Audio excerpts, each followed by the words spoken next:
இன்னைக்கு நம்ம பார்க்க போற விஷயம் ஒரு சாதாரண புத்தகம் கிடையாது. இது ஒரு கண்ணாடி. உங்களை நீங்களே திரும்பி பார்க்க வைக்க போற ஒரு ரொம்ப ரொம்ப ஆழமான தேடல். நாம எல்லாரும் அன்றாட வாழ்க்கையில இப்படி ஓடிக்கிட்டே இருக்கோம் இல்லையா? ஆமா, ஒரு இயந்திரம் மாதிரி ஓடிட்டு இருக்கோம். அந்த ஓட்டத்துக்கு நடுவுல நாம ஏன் இப்படி ஓடுறோம்னு என்னைக்காவது யோசிச்சிருக்கோமா? அந்த கேள்விக்கான விடைய தேடி தான் இன்னைக்கு நாம பயணிக்க போறோம். 1977ஆம் ஆண்டு பூனாவில் உள்ள புத்தாஹாலில் ஓஷோ அவர்கள் தனது சன்னியாசிகளுக்கு வழங்கிய தாவோ பாதையில்லா பாதை, அதாவது இங்கிலீஷ்ல தாவோ தி பேத்லெஸ் பாத் அப்படிங்கிற சொற்பொழிவுகளின் முதல் பகுதியை தான் இன்னைக்கு நாம ஆழமா அலச போறோம். இதுல தாவோ தத்துவத்தோட ஆழம், பாதையில்லா பாதை அப்படின்ற அந்த விசித்திரமான முரண்பாடு, அப்புறம் செய்யாமல் இருப்பதின் கலை, இது எல்லாத்தையும் பத்தி நாம விரிவா பேச போறோம். கண்டிப்பா எந்த ஒரு முயற்சியும் இல்லாத அந்த இயல்பான அமைதிக்குள் நுழையலாம் வாங்க. இப்போ இந்த அமைதிக்குள்ள நுழையறதுக்கு முன்னாடி நாம ஃபிலியட் சூ அப்படின்ற மனிதரை பத்தி கொஞ்சம் தெரிஞ்சுக்கணும். அவர் ஒரு சாதாரண தத்துவவாதியோ அல்லது ஒரு தியரிய உருவாக்கிட்டு போற கோட்பாட்டாளரோ கிடையாது. அவரை ஒரு கவிஞர், ஒரு மாபெரும் கலைஞர் அப்படின்னு தான் சொல்லணும். ஏன்னா உண்மையை வெறும் வார்த்தைகளால ஒரு சட்டம் போட்டு முழுமையா விளக்கிட முடியாது அப்படிங்கிறது அவருக்கு தெரிஞ்சிருந்தது இல்லையா? ஆமா, அதனாலதான் அவர் எதையும் நேரடியாக போதிக்காம கதைகள் மூலமா, அதாவது பாரபிள்ஸ் மூலமா உண்மையை நமக்கு உணர்த்துறார். இதுல எனக்கு ரொம்ப ஆச்சரியமான விஷயம் என்னன்னா, கடவுளை பற்றி பேசுபவர்களுக்கும் கடவுளின் தன்மையாகவே பேசுபவர்களுக்கும் உள்ள வித்தியாசத்தை ஓஷோ பிரிக்கிற விதம். கடவுளை பற்றி பேசுறவங்க வெறும் தத்துவவாதிகள், வெளியிலிருந்து ஒரு விஷயத்தை பார்த்து அதை பத்தி விவாதிக்கிறவங்க. ஆனா கடவுளின் தன்மையாகவே பேசுறவங்க மிஸ்டிக்ஸ். சரியா சொன்னீங்க. லியட் சூ இதுல இரண்டாவது ரகம். அவர் கடவுளை பற்றி பேசல, அவர் சொல்ற வார்த்தைகளே அந்த ஆழமான மூலத்துல இருந்து வருது. உண்மையான அவதானிப்பு இது. லியட்சு சொல்ற இந்த கதைகளை நாம ஏன் ஒரு விஞ்ஞானி மாதிரி பிரிச்சு ஆய்வு செஞ்சு பார்க்க கூடாதுங்கிறதுக்கு ஓஷோ ஒரு அற்புதமான உதாரணத்தை சொல்றாரு. ஒரு மனிதனோட உடம்புல இருக்கிற தொப்புளை ஒரு சர்ஜன் கிட்ட காட்டி இதனால என்ன பயன் அப்படின்னு கேட்டா அவர் என்ன சொல்லுவார்? உடற்கூறு ரீதியா பார்த்தா இப்போதைக்கு அதனால எந்த பயனும் இல்லைன்னு தான் சொல்லுவார். அதேதான். ஆனா அது தொப்புள் எதை குறிக்குது? அது கடந்த காலத்துல அந்த மனிதன் தன் தாயின் கருப்பையில இருந்தப்போ அவங்க 2 பேருக்கும் இடையில இருந்த அந்த ஆழமான தொடர்பை குறிக்குது. ஒரு தொப்புள் எப்படி நம்ம கடந்த கால தொடர்பை காட்டுதோ அதே மாதிரிதான் இந்த கதைகளும். அதாவது இந்த கதைகளை நாம வெறும் மூளையை மட்டும் யூஸ் பண்ணி அறிவுபூர்வமா பிரிச்சு பார்த்தா அதுல எந்த அர்த்தமும் கிடைக்காதுன்னு சொல்றீங்க. கண்டிப்பா கிடைக்காது. அது அப்படியே உள்வாங்கணும். அப்படி உள்வாங்குனா அது எதிர்காலத்துல இந்த பிரபஞ்சத்தோட முழுமையோடு நீங்க இணைய போற சாத்தியத்தை குறிக்கும். இந்த கதைகள் எல்லாமே நிலவ காட்டுற விரல்கள் மாதிரிதான். நிலவ பார்க்கணுமே தவிர விரலையே புடிச்சிட்டு தொங்கக்கூடாது. நிலவ காட்டும் விரல், ரொம்ப ஆழமான ஒப்பீடு. சரி, இப்போ இந்த தலைப்புக்கே வருவான். தாவோ அப்படின்னா பாதை அப்படின்னு அர்த்தம். ஆனா அதை ஏன் அவங்க பாதையில்லா பாதை அப்படின்னு சொல்றாங்க? இந்த வார்த்தையே ஒரு பெரிய முரண்பாடா இருக்கே. அந்த முரண்பாடு தான் இதோட அழகே. இப்போ நீங்க இந்த உலகத்துல இருக்கிற மற்ற மதங்களை எடுத்துக்கோங்க. அதெல்லாம் ஏற்கனவே அமைக்கப்பட்ட நெடுஞ்சாலைகள் மாதிரி. அதுல கூட்டத்தோட கூட்டமா எந்த ஒரு ஆபத்தும் இல்லாம பாதுகாப்பா பயணிக்கலாம். பல பேர் போறாங்க, நாமளும் அந்த பாதையில போனா சேஃப் அப்படின்ற ஒரு கண்மூடித்தனமான பாதுகாப்பு உணர்வு அதுல இருக்கும். ஆமா, ஆனா தாவோ அப்படிப்பட்டது கிடையாது. தாவோ என்பது வானத்துல பறக்கிற ஒரு பறவை மாதிரி. ஒரு பறவை வானத்துல பறந்து போன பிறகு அது பறந்ததற்கான எந்த தடையுமும் அங்க இருக்காது. அந்த பறவை போன பாதையை அப்படியே பின்பற்றி இன்னொரு பறவை போக முடியாது. இங்க ஒவ்வொருவரும் தங்களோட தனித்துவமான பாதையை தாங்களே உருவாக்கிக்கணும். இயேசு நடந்த பாதையில நீங்க நடக்க முடியாது. புத்தர் நடந்த பாதையில நீங்க நடக்க முடியாது. ஏன்னா உங்களுடைய சுபாவம் வேற. ஒரு நிமிஷம் இருங்க. இப்போ எல்லா மதங்களும் ஒரு பாதையை, ஒரு குறிப்பிட்ட ஒழுக்கத்தை நமக்கு கொடுக்குது. அதை தூக்கி போட்டுட்டு எந்த பாதையும் இல்ல, எனக்கு தோணுன மாதிரி போறேன்னு சொன்னா அது ஒரு பெரிய குழப்பத்துல போய் முடியாதா? வெளியிலிருந்து திணிக்கப்படுற ஒழுக்கமே தேவையில்லைன்னு ஓஷோ சொல்றது கொஞ்சம் ஆபத்தானதா தெரியலையா? வேற, சமுதாயம் சொல்ற ஒழுக்கம் வேற.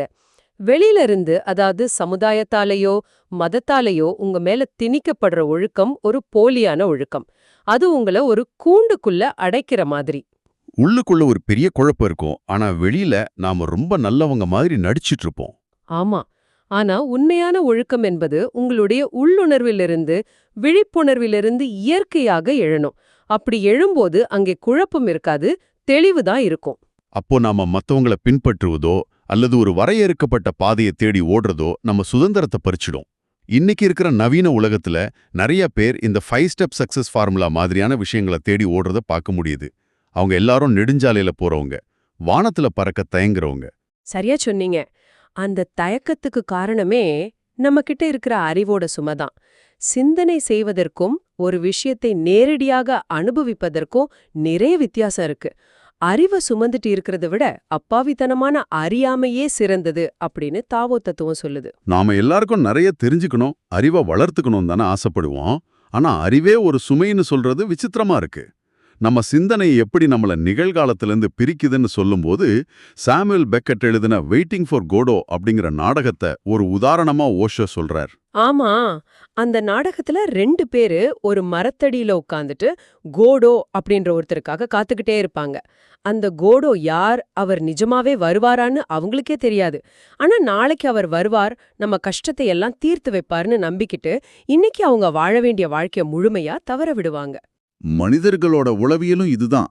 நாளைக்கு எனக்கு அந்த ப்ரொமோஷன் கிடைச்சா நான் சந்தோஷமா இருப்பேன், நாளைக்கு எனக்கு அந்த விஷயம் நடந்தா என் வாழ்க்கை மாறும்னு காத்துக்கிட்டே நிகழ்காலத்தை வாழ மறந்துடுறோம். இது எல்லாமே எதிர்காலத்துல நாம வாழ போறதா நம்புற ஒரு பொய்.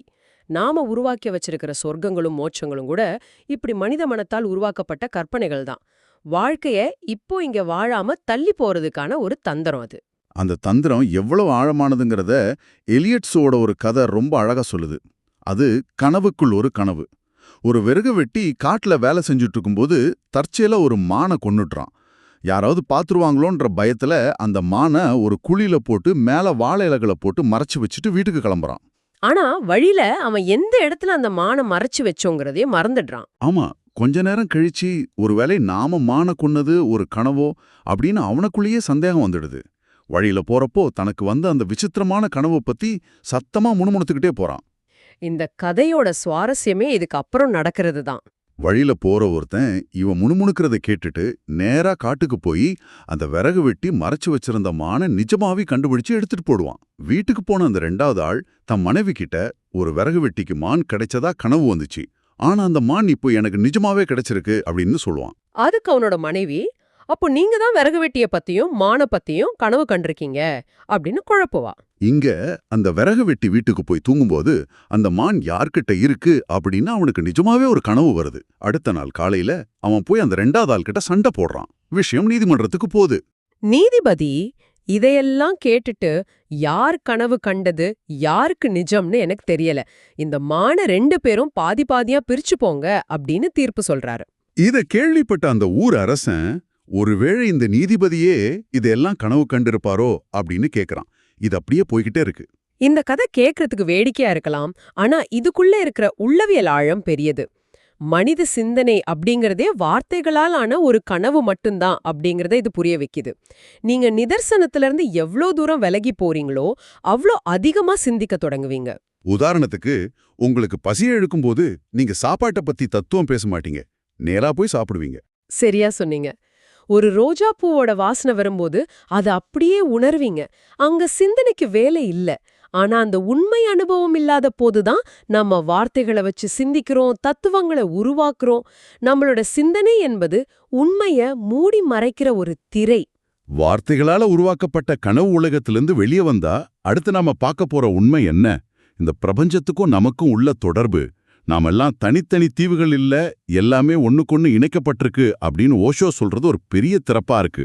ஆமா, இந்த முழு பிரபஞ்சமும் ஒரு மிகப்பெரிய சிலந்தி வலை மாதிரி ஒண்ணுக்கொண்ணு தொடர்புடையது. அந்த வலையில ஒரு மூலையில நீங்க தொட்டா கூட அந்த அதிர்வு வலை முழுக்க பரவும். அதுபோலத்தான் ஒரு மரத்துல இருக்கிற ஒரு இலையா நீங்க தொட்டா அது கோடிக்கணக்கான மைல்களுக்கு அப்பால் இருக்கிற நட்சத்திரங்கள்லயும் ஒரு சிறு அதிர்வை ஏற்படும். பௌர்ணமி நிலவு எப்படி கடல்ல பெரிய அலைகளை உருவாக்குதோ அதே மாதிரி மனிதனோட உடம்புலயும் மாற்றங்களை ஏற்படுத்துது. ஏன்னா நம்ம உடம்புல 90% கடல் நீரின் தன்மையை கொண்ட தண்ணீரால் ஆனது. நிலவுக்கும் நமக்கும் கூட ஒரு ஆழமான பௌதிக தொடர்பு இருக்கு. நாம யாருமே இந்த பிரபஞ்சத்திலிருந்து துண்டிக்கப்பட்டவங்க கிடையாது. ஆனா இந்த தொடர்பை நாம அன்றாட வாழ்க்கையில ஏன் உணர்றதில்ல? இதுக்கு நடுவுல ஒரு பெரிய சுவர் இருக்கு. அதுதான் நம்மளோட அகந்தை, அதாவது ஈகோ. இது சம்பந்தமா லியோ ட்சூ சொல்ற மகிழ்ச்சியை தேடி அலைந்த ஒரு அரசனின் கதை எனக்கு ரொம்ப பிடிச்சிருந்தது. அந்த சட்ட கதை தானே? ஆமா, ஒரு நாட்டுல ஒரு அரசனுக்கு தேவையான எல்லாமே இருக்கு. பணம், பதவி, அதிகாரம், குடும்பம். ஆனா அவன்கிட்ட மகிழ்ச்சி மட்டும் இல்ல. உடனே அவன் தன்னோட அரசவை மருத்துவரை கூப்பிட்டு, எனக்கு உடனே மகிழ்ச்சி வேணும், இல்லனா உன் தலையை வெட்டிடுவேன் அப்படின்னு மிரட்டுறான். பாவம் அந்த மருத்துவர் பயந்து போய் நைட்டு ஃபுல்லா யோசிச்சு ஒரு விசித்திரமான ஐடியாவை கொடுக்கறார். உலகத்திலேயே முழுமையான மகிழ்ச்சியா இருக்கிற ஒரு மனிதனை கண்டுபிடிச்சு அவனோட சட்டைய வாங்கி நீங்க போட்டுக்கிட்டா உங்களுக்கு மகிழ்ச்சி வந்துடும் அப்படின்னு சொல்றாரு. ஒரு அரசனுக்கு பணம் கொடுத்து எதையும் வாங்குறது சுலபமான விஷயம்தானே. உடனே அரசனோட மந்திரி ஒருத்தன் அந்த மகிழ்ச்சியான மனிதனை தேடி ஊர் ஊரா போறான். பெரிய பெரிய பணக்காரங்களை புகழ்பெற்றவங்களெல்லாம் தேடி போறான். ஆனா அவங்க யாருமே முழுமையா மகிழ்ச்சியா இல்ல. எல்லாரும் தங்களுக்கு ஏதோ ஒரு குறை இருக்குன்னு தான் சொல்றாங்க. கடைசியா ஒரு நதிக்கரையில நடுராத்திரியில ஒருத்தன் ஆனந்தமா புல்லாங்குழல் வாசிச்சிட்டு இருக்கிறத கேள்விப்பட்டு மந்திரி அங்க போறான். அந்த இசையில அவ்ளோ அமைதி. மந்திரி அவன் கிட்ட போய், நீ நிஜமாவே மகிழ்ச்சியா இருக்கியா அப்படின்னு கேக்குறான். அதுக்கு அவன், நான் மகிழ்ச்சியா தான் இருக்கேன், சொல்லப்போனா நானே மகிழ்ச்சியா தான் இருக்கேன் அப்படின்னு சொல்றான். மந்திரிக்கு ஒரே சந்தோஷம். அப்படின்னா உன்னோட சட்டையை மட்டும் எனக்கு கொடுத்துரு, அரசன் உனக்கு நிறைய பொன்பொருள் தருவான் அப்படின்னு கேக்குறான். ஆனா அந்த மனிதன் சிரிக்கிறான். இருட்டுல மந்திரிக்கு புரியல. அப்புறம்தான் தெரியுது, அந்த நதிக்கரையில புல்லாங்குழல் வாசிச்சிட்டு இருந்த அந்த உண்மையான மகிழ்ச்சியான மனிதன்கிட்ட போட்டுக்க ஒரு சட்டை கூட இல்ல. அவன் தன்னிடம் எந்த ஒரு பொருளும் இல்லாத நிர்வாண நிலையில இருந்தான். அகந்து இருக்கிற வரைக்கும் மனிதன் இந்த பிரபஞ்சத்திலிருந்து பிரிஞ்சிருக்கான் அப்படிங்கறத இந்த கதை தத்ரூபமா காட்டுது. என்கிட்ட அது வேணும், இது வேணும், நான் பெரிய ஆள் அப்படிங்கிற அந்த நான் அழியும் போதுதான் மனிதன் இந்த பிரபஞ்சத்தோட முழுமையாக கரையிறான். அந்த சட்டை இல்லாத மனிதன் என்ன சொல்றான் தெரியுமா? நான் புல்லாங்குழல் வாசிக்கல, இந்த பிரபஞ்சமே வழியா வாசிக்குது அப்படின்னு சொல்றான். இயேசுநாதர் blessed R the poor in spirit அப்படின்னு சொன்னதோட உண்மையான அர்த்தம் இதுதான். பணம் இல்லாதவங்கன்னு அர்த்தம் கிடையாது. உள்ளுக்குள்ள நான் அப்படிங்கிற அகந்தை கொஞ்சம் கூட இல்லாதவங்க, தன்னகத்தே ஏதும் இல்லாத ஒரு சூனிய நிலையை அடைந்தவங்க தான் இந்த உலகத்திலே உண்மையான செல்வந்தர்கள். ஆனா இந்த சூனிய நிலை, அதாவது உள்ளுக்குள்ள ஒண்ணுமே இல்லாத ஒரு வெற்றிடத்தை அடையிறது எப்படி? இதை யாராவது சொல்லிக் கொடுத்து நம்ம கத்துக்க முடியுமா? இங்கதான் ஒரு குருவுக்கும் சீடனுக்கும் உள்ள வித்தியாசத்தை ஓஷோ ஆழமா பதிவு செய்றார். ஒரு உண்மையான குரு எதையும் போதிப்பதில்லை. மாறாக ஒரு சீடன் அந்த குருவின் முன்னிலையில் கற்கிறான். இதுக்கு ஜலாலுதீன் ரூமியோவோட ஒரு சின்ன கதை வருது. ரூமி கிட்ட ஒரு சீடன் வந்து, எனக்கு கத்துக் கொடுங்க அப்படின்னு கேட்கறான். அதுக்கு ரூமி, நான் உனக்கு கத்துக் கொடுக்க நீ என்னை அனுமதிப்பாயா அப்படின்னு திரும்ப கேட்கிறார்.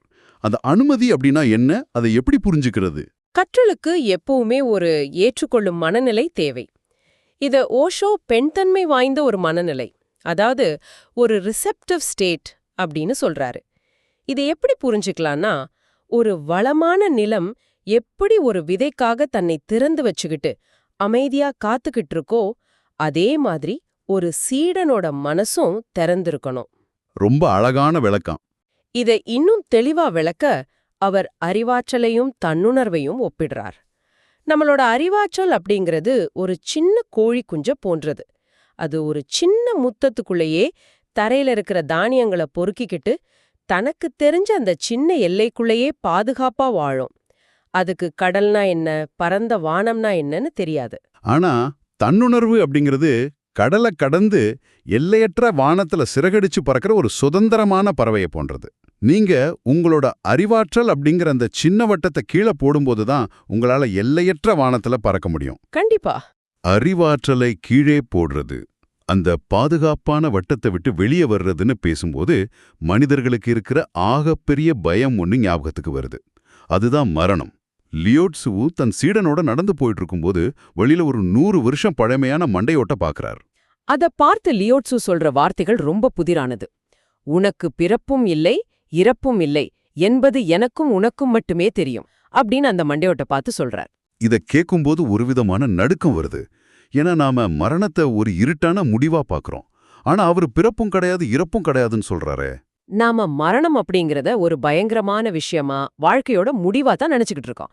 ஆனா தாவோ தத்துவத்துல மரணம் என்பது வாழ்வின் முடிவல்ல, அது வாழ்வின் உச்சம், வாழ்க்கையோட முழுமை அடைதல். நீங்க சரியா கவனிச்சீங்கன்னா உங்க உடலும் உங்களோட அகந்தையும் மட்டும்தான் பிறந்து இறக்கின்றன. ஆனா உங்களுக்குள்ள இருக்கிற அந்த விழிப்புணர்வு, அந்த சாட்சி நிலை, அதுக்கு ஒரு பிறப்போ இறப்போ கிடையாது. அந்த மண்டையோடு தன்னோட அகந்தையை விட்டுட்டு பல வருஷம் ஆச்சு. அதனாலதான் லியட்சு அப்படி சொல்றார். அப்போ மரண பயத்திலிருந்து வெளியே வரணும்னா நாம என்ன செய்யணும்? வாழும்போதே முழுமையான விழிப்புணர்வோடு வாழ பழகணும். அப்படி பழகிட்டீங்கன்னா மரணம் வரும்போதும் அந்த விழிப்புணர்வோடு அதை பார்க்க முடியும். மரணத்தை ஒரு பயமா பார்க்காம அதையும் ஒரு அனுபவமா சாட்சியா இருந்து கவனிக்க முடியும். இது எப்ப சாத்தியம்னா, நடப்பது உண்பது போன்ற அன்றாட செயல்களு கூட முழுமையாக வேறு எந்த சிந்தனையும் இல்லாம 100% விழிப்புணர்வோடு செஞ்சா அதுவே ஒரு தியானமா மாறும். சாப்பிடும்போது சாப்பாட்டோட சுவையை மட்டும் உணர்றது, நடக்கும்போது கால்கள் பூமியில படுறத மட்டும் உணர்றது. இப்படி ஒவ்வொரு கணத்தையும் முழுமையா வாழ்ந்தா மரணம் என்பது பயமில்ல, அதுவும் ஒரு மாபெரும் தியானமே. அன்றாட செயல்கள்ல நாம எந்த அளவுக்கு முழுமையா இருப்போம்னு இப்போ நீங்க ஒவ்வொருத்தரும் யோசிச்சு பாருங்க. சாப்பிடும்போதோ நடக்கும்போதோ யாராவது கூட பேசும்போதோ நீங்க 100% அந்த நொடியில இருக்கிறீங்களா? அல்லது உங்க சிந்தனைகள் உங்களை நிகழ்காலத்திலிருந்து இழுத்துக்கிட்டு ஏதோ ஒரு கற்பனை உலகத்துக்கு கொண்டு போதா? இந்த நிமிஷம் உங்களுக்கான கேள்வி இதுதான். உங்களை நீங்களே கேட்டுக்கொள்ள வேண்டிய ஒரு மிக முக்கியமான கேள்வி இது. விழிப்புணர்வோடு இருக்கிறது மட்டும்தான் இந்த உலகத்துல நாம கத்துக்க வேண்டிய ஒரே கலை. இவ்வளவு நேரம் கேட்டதுக்கு ரொம்ப நன்றி. இந்த Tamil voice reads channel monetisation இல்லாம தான் நடக்குது. இந்த ஆடியோ புத்தகம் உங்களுக்கு பயன் தருது என்று நினைத்தால் இந்த முயற்சி தொடர்ந்து போக உங்க ஆதரவு மிகவும் உதவும். என்னுடைய இந்த முயற்சிக்கு நன்கொடை அளிக்க விருப்பம் இருந்தால் டிஸ்கிரிப்ஷன்ல கொடுக்கப்பட்டுள்ள UPI ID மூலம் வழங்கலாம். உங்களால் முடிந்த அளவு போதும். சிறிய ஆதரவும் பெரிய உதவிதான். ஆமா, நிச்சயமா. இந்த வீடியோ உங்களுக்கு பயனுள்ளதாக இருந்தால் சப்ஸ்கிரைப் பண்ணுங்க, மற்றவர்களுக்கும் பகிர்ந்து கொள்ளுங்கள். இந்த கருத்துக்கள் அவர்களுக்கும் தேவையாக இருக்கலாம். லைக் பண்ணுங்க, உங்க கருத்துக்களை கமெண்ட்ல பகிருங்கள். மனப்பூர்வமான நன்றி. இந்த தேடலை முடிக்கிறதுக்கு முன்னாடி உங்ககிட்ட ஒரு சிந்தனையை விட்டுட்டு போக விரும்புறோம். உங்கள் அறிவு என்ற அந்த கோழி குஞ்சு தனக்கு தெரிந்த அந்த சின்ன முற்றத்திலேயே பாதுகாப்பை தேடி சுற்றி கொண்டிருக்கிறது. ஆனால் பாதுகாப்பற்ற எந்த வரைபடமும் இல்லாத அந்த எல்லையற்ற வானத்தில் பறக்க காத்திருக்கும் உங்கள் உள்ளுணர்வு என்ற பறவையை வெறும் பயம் என்ற ஒற்றை காரணத்திற்காக இன்னும் எவ்வளவு காலம் கூண்டிற்குள் அடைத்து வைக்கப் போகிறீர்கள்? நீங்களே சிந்தித்துப் பாருங்கள். மீண்டும் சந்திப்போம்.